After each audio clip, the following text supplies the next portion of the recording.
Boa noite, Mauro. Boa noite, Gabi. Boa noite para você. O Rede TV News está no ar. Presidente Lula volta a criticar taxa básica de juros e fala em mudança da meta da inflação. Em conversa com jornalistas, Lula disse ainda que não vai revogar o novo ensino médio. E você vai ver também. Corpos das 4 crianças mortas dentro de uma creche em Santa Catarina são enterrados sob forte comoção. Após ataques em escolas, o Ministério da Justiça determina a abertura de inquérito para investigar a atuação de grupos neonazistas na internet. Ritual centenário do Santo Sepulcro para lembrar a morte de Jesus reúne centenas de fiéis e padres em Belo Horizonte.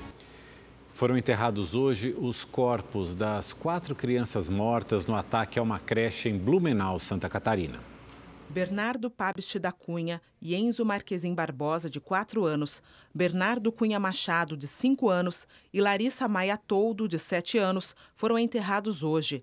Eles são as vítimas de um homem de 25 anos que invadiu ontem uma creche particular em Blumenau, no Vale do Itajaí, em Santa Catarina. As 4 crianças feridas, com idades entre 3 e 5 anos, já receberam alta. Durante a noite de ontem e a manhã de hoje, pais de alunos e moradores da região acenderam velas em frente à creche. De acordo com o delegado que investiga o caso, a ação rápida das professoras salvou a vida de outros alunos. Durante o ataque, cerca de 40 crianças estavam na unidade.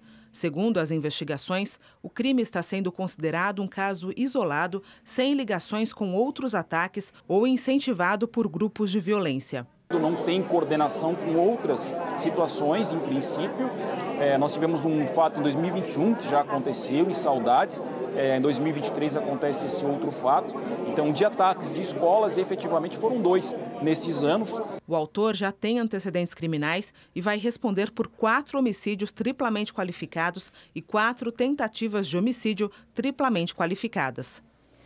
E a repórter Estela Freitas conversou com a pesquisadora e doutora em educação Flávia Vivaldi. Ela falou sobre os motivos que levam alguém a realizar um ataque em ambiente escolar e como o Estado e a sociedade podem combater esses crimes.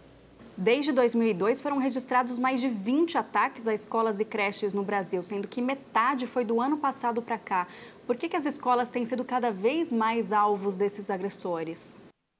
Bom, o ambiente escolar é um ambiente que gera muita comoção, né? Uma comoção que é da sociedade como um todo, porque é um ambiente que ele inspira confiança, segurança, desenvolvimento e não violência.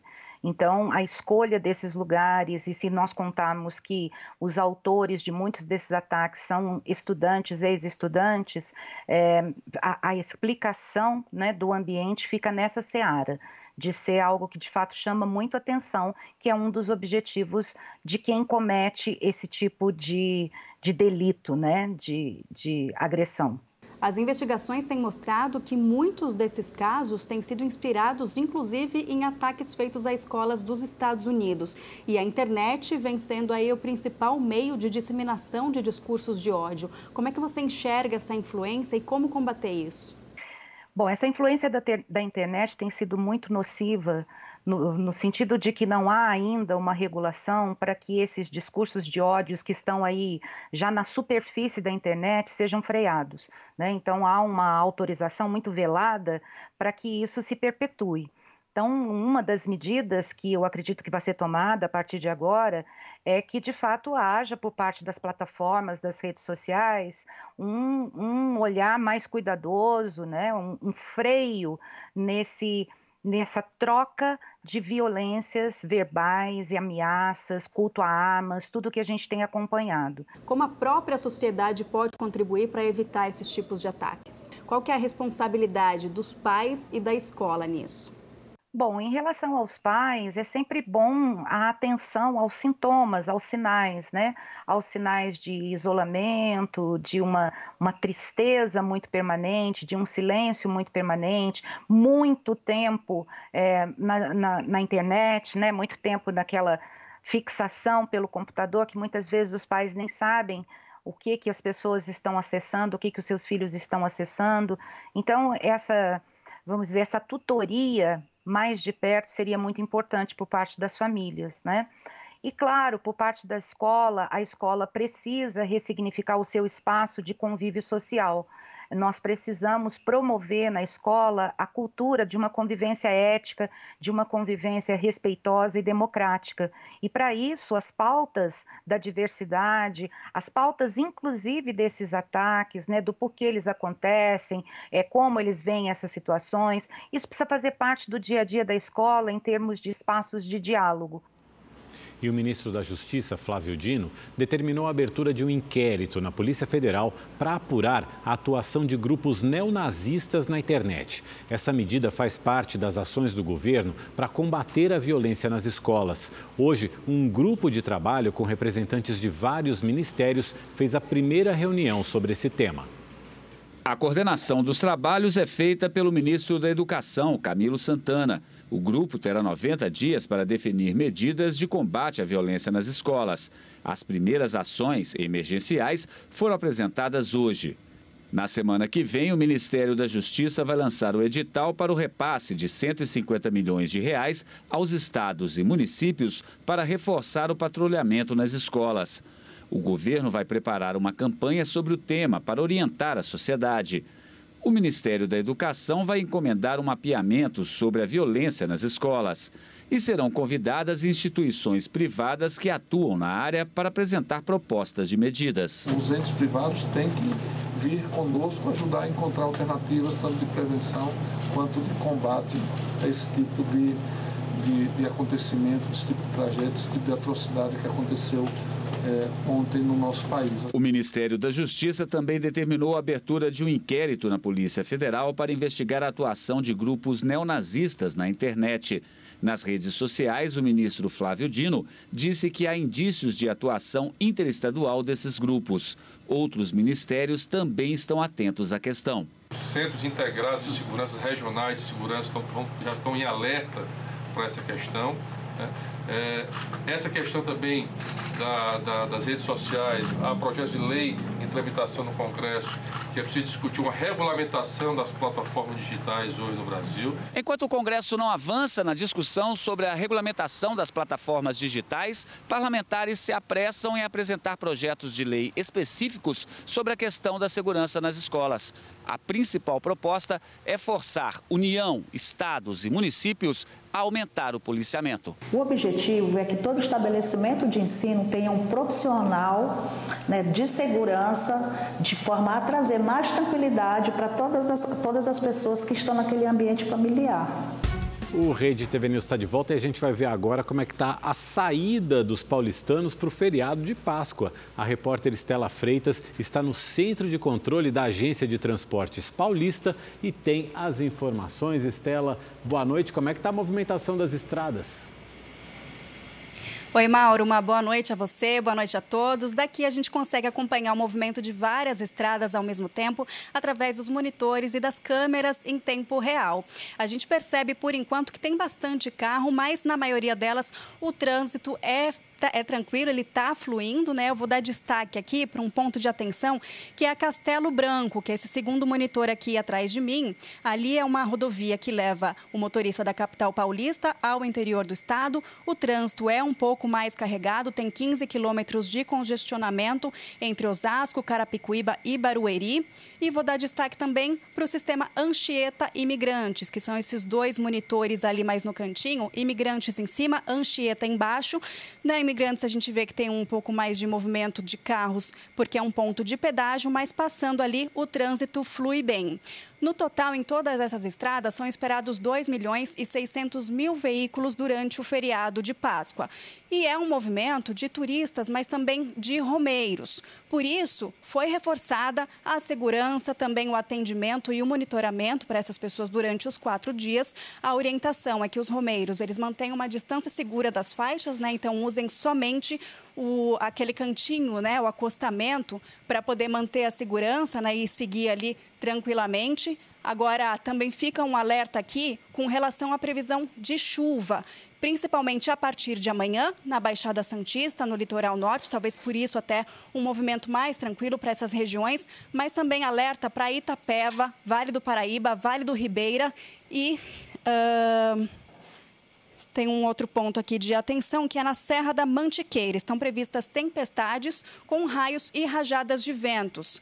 A Defesa Civil também faz um alerta principalmente para as regiões de vulnerabilidade, a exemplo do que a gente viu aí das tragédias durante o feriado de carnaval, infelizmente. Então, para quem vai descer para a praia, é importante manter a atenção redobrada. E também é importante a gente reforçar aqui a programação para a volta, né? O retorno, segundo as concessionárias, para o domingo, tem aí uma previsão de tráfego intenso durante todo o dia. Então, quem puder voltar antes ou depois, melhor, senão vai ter que ter bastante paciência aí para enfrentar congestionamento nessas rodovias.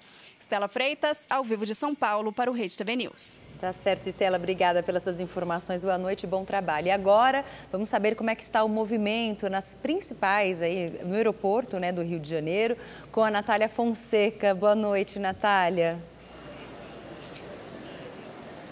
Boa noite, eu estou no aeroporto Santos Dumont, no centro do Rio de Janeiro. E neste momento já está bem movimentado. Segundo a Infraero, até segunda-feira estão previstos 367 voos, com quase 195 mil passageiros. Mas a expectativa é de que os dias mais movimentados sejam hoje e segunda-feira.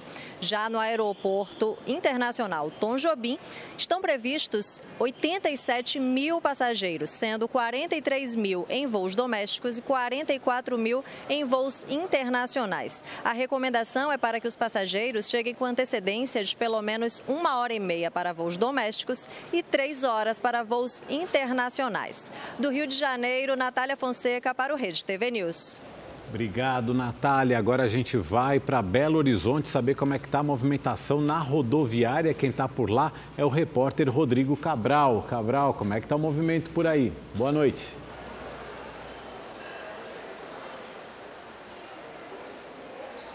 Boa noite, Mauro. Boa noite a todos. O movimento é grande nesse horário aqui na rodoviária de Belo Horizonte. Nesse feriado da Semana Santa, são esperados mais de 140 mil passageiros chegando e partindo de Belo Horizonte para curtir esses dias de folga, mas também de oração e reflexão. Com uma programação religiosa intensa, as cidades históricas de Ouro Preto e São João del Rei são destinos muito procurados para quem vem aqui para Minas Gerais. Já quem vai sair daqui para descansar prefere mesmo uma boa praia. Por isso, muitos ônibus que deixam o terminal têm como destino cidades do litoral do Rio de Janeiro, Bahia e do Espírito Santo. De acordo com a administração da rodoviária, hoje é o dia com maior número de pessoas aqui no terminal.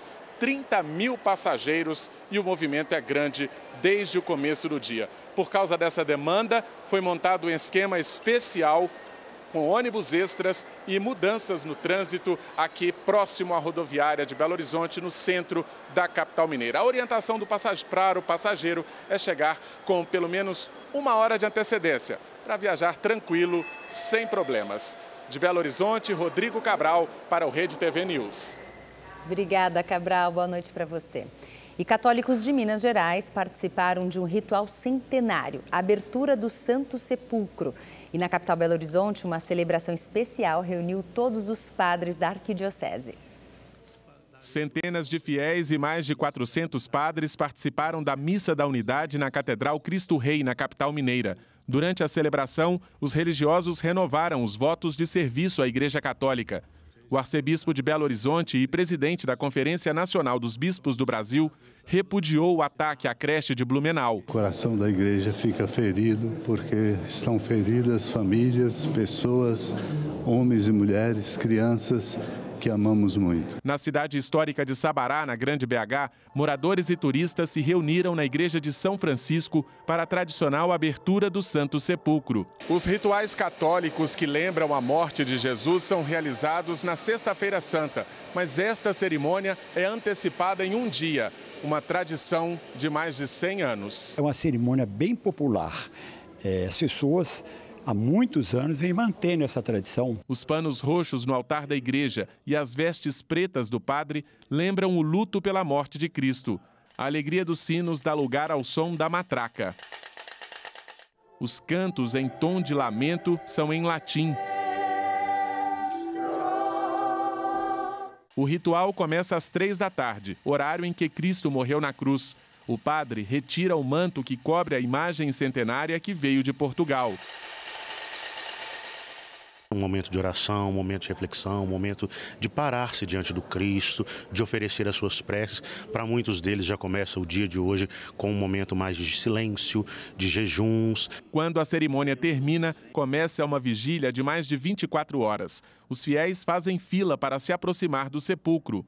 Dona Liquita, de 103 anos, faz questão de participar. Toda a vida eu participei muito da Semana Santa, né? É uma das cenas mais bonitas, né? A presença de Cristo, né? São poucos segundos diante do Cristo morto. Os fiéis se ajoelham e passam ramos de manjericão na imagem.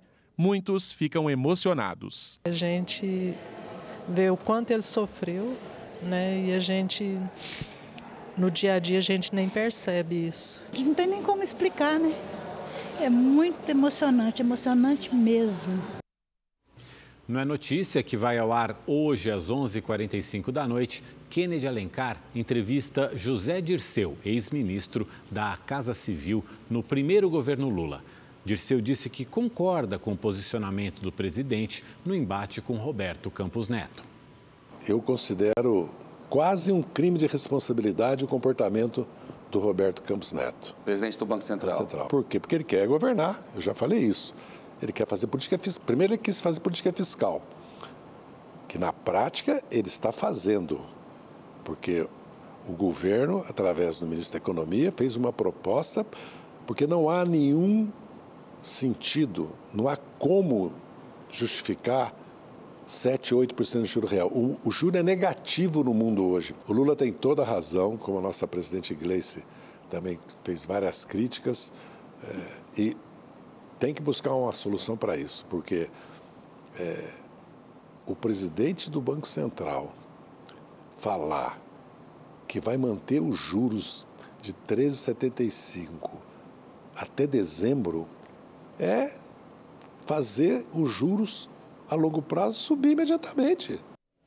Ainda é notícia, José Dirceu também afirmou que não fez delação para defender Lula e os seus ideais. Por isso que eu resisti à prisão. Eu não resisti à prisão porque eu sou melhor que nenhum outro. E nem condeno quem fez delação porque eu não sei as circunstâncias. Porque quando ameaça a tua mulher, tua filha, entendeu? Quando te torturam, certo? Você não pode ficar julgando as pessoas, né?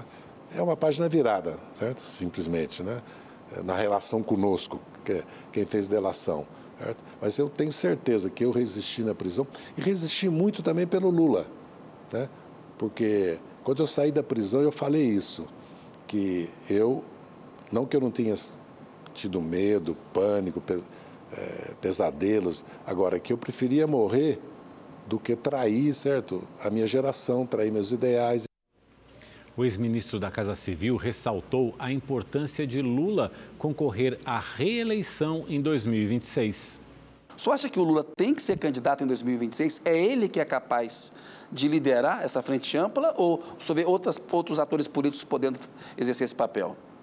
Acredito que o Lula hoje, até porque ele é o presidente da República, ele é quem tem condições de liderar. Porque para derrotar o fascismo, nós temos que ter e implantar um projeto de desenvolvimento nacional. Eu não vejo outro nome hoje, outra liderança que possa ser candidato. O programa completo você acompanha hoje às 11h45 da noite. O Supremo Tribunal Federal publicou no Diário Oficial a aposentadoria do ministro Ricardo Lewandowski. O magistrado deixará a corte na próxima terça-feira. Lewandowski completa 75 anos, idade para aposentadoria compulsória no dia 11 de maio. Mas ele decidiu antecipar o afastamento em um mês após 17 anos na corte. O substituto dele será indicado pelo presidente Lula. E começamos a exibir, a partir de hoje, uma série especial da Rede TV em parceria com a produtora Doc Filmes e o Estúdio Paulista sobre a importância da doação de órgãos. Pois é, no primeiro episódio da série a gente vai mostrar que o Brasil tem o maior programa público de transplante de órgãos, tecidos e células do mundo. Mesmo assim, as doações vêm caindo ano a ano. Acompanhe.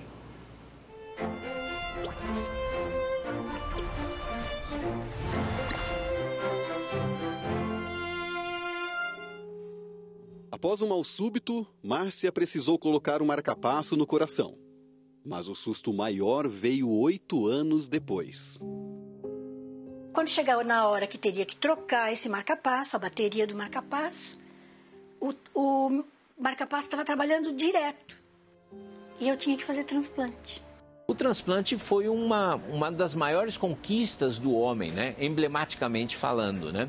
O homem ter ido à Lua, vencer a barreira do espaço, mas fundamentalmente trabalhar no transplante, ou seja, remover um órgão de um ser humano para implantar em outro, isso foi um marco da medicina realmente. Hoje o Brasil tem o maior programa público de transplante de órgãos, tecidos e células do mundo. São mais de 600 hospitais autorizados a realizar os procedimentos. O Brasil é um país transplantador, pode oferecer transplante a todo mundo pelo SUS. Então, melhorando o sistema de captação, aumentando a conscientização da população, nós temos espaço no Brasil para aumentar 2 a 3 vezes o número de transplantes que fazemos hoje no país. Meu doador morava na Baixada Santista, 20 anos mais novo que eu, ele tinha 23 anos. Ele foi assaltado, ele achou que ele derrubaria o assaltante e deu um tiro na cabeça dele. Em 2021, mais de 23 mil transplantes foram realizados. Um volume significativo, mas ainda muito aquém do número de brasileiros aguardando na fila de espera. Nós temos mais de 50 mil brasileiros aguardando por um órgão.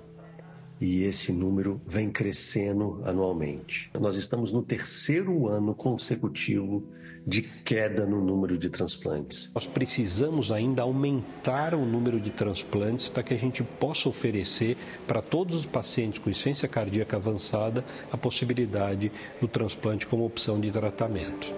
Márcia foi a primeira mulher no Brasil a receber um novo coração em 1996. Aqui eu tenho 15 anos. No corpo eu vou fazer 70. E o coração é 20 anos mais novo que eu. Não é só a família do doador que permite que a gente volte a viver. Se você pensar bem, eu dei mais 26 anos de vida para esta criatura.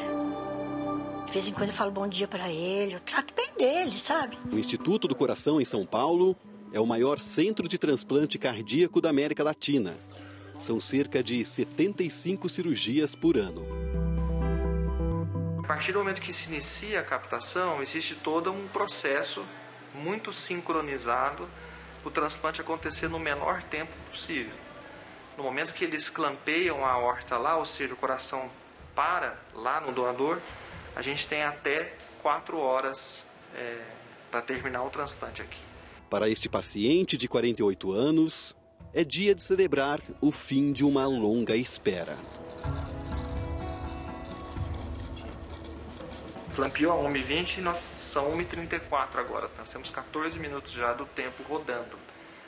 Eles já estão vindo para cá. Nós temos até 4 horas a partir de 1h20 para terminar o transplante. Nós não transplantamos corações. Nós tratamos de pessoas. E as pessoas têm um coração doente que precisa ser trocado. A troca de um coração por outro é um processo frio, mas o tratamento de pessoas, que fundamentalmente é o que fazemos, é um processo caloroso, é um processo quente, é um processo que envolve amor e dedicação ao próximo. A única coisa que eu nunca perdi foi a vontade de viver. Não importa, eu quero estar viva. É muito desperdício, né? Tem tanta coisa boa por aí. O presidente Lula recebeu hoje, para um café da manhã no Palácio do Planalto, jornalistas de 40 veículos de comunicação. O nosso comentarista de política, Kennedy Alencar, estava entre eles e conversa com a gente agora ao vivo. Kennedy, boa noite. Quais foram as principais declarações do presidente Lula durante esse café? Olá, Mauro. Boa noite para você, para a Gabi, para quem está nos assistindo.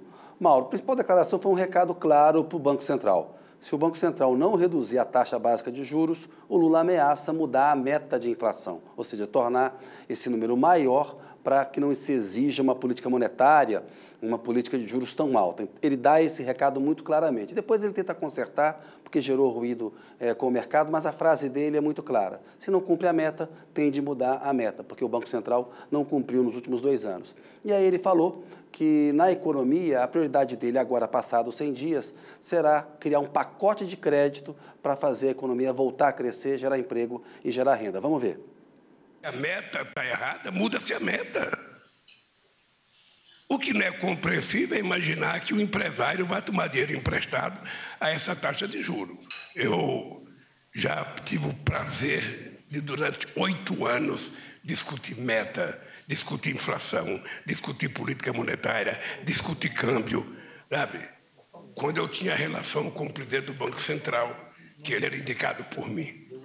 Agora não é mais. Quando eu voltar da China, nós vamos discutir política de crédito nesse país para que a gente possa dar às pessoas que querem investir um mínimo de horizonte, de perspectiva de que esse país vai ter a economia voltando a crescer, gerando emprego e distribuindo renda nesse país. Mauro e Gabi, outro trecho importante foi quando o Lula falou de um conselho que ele ouviu do ministro Paulo Pimenta, da Comunicação Social, e de outros auxiliares, que é não mencionar mais o nome do ex-presidente Jair Bolsonaro, nem do senador Sérgio Moro, porque o Lula, nas últimas semanas, andou gastando energia em brigas políticas, tanto com o Bolsonaro como com o Moro. Mas aí o Lula acaba não resistindo, ele faz uma piada, que vocês vão assistir agora, e depois ele volta a falar do Bolsonaro. Vamos ver.